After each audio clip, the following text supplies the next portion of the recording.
We're going to go to line 1. We only got 2 minutes. I'm sorry. But Paul, you got to admit, Mike's got to talk about what he's got to talk about because it is so uplifting. Now, you are the MHA, of course, from Mount Pearl South, and welcome to the show, sir.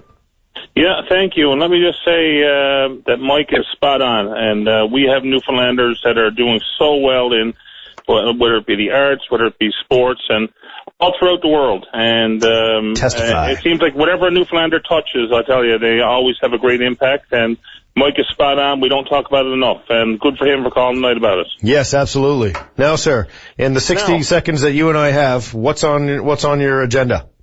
Yeah, well, unfortunately, it doesn't leave me with much time, Jonathan. Maybe I'll call again. But yeah, call me tomorrow night for sure. Yeah, I will. And I want to talk about workers' compensation. Mm-hmm. I guess in my role as critic for Department of Service NL. In particular, I want to talk about the issue that came to light earlier this week involving Miss Manning in the 19 cases. But I don't want to talk about Miss Manning at all, actually. I want to talk about the 19 injured workers that have been waiting in the queue so long to get their cases heard.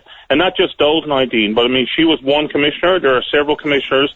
And so obviously there are many more people that find themselves in this queue with the Workers' Comp Review Division that are waiting an inordinate amount of time to get their cases heard. In the meantime, the things that are being decided there have great impacts on their lives and the lives of their families.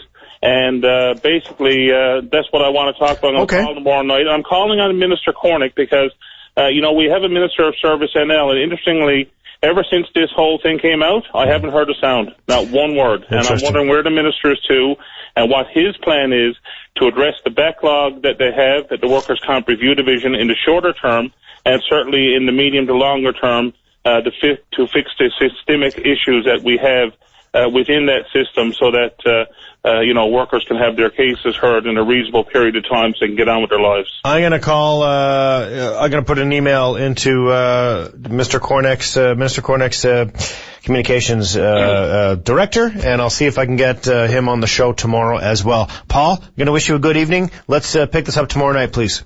We absolutely will. Thank you, Jonathan. Always a pleasure talking to you. You have a good night. Flattery will get you everywhere. Take care. All right, buddy. Bye-bye.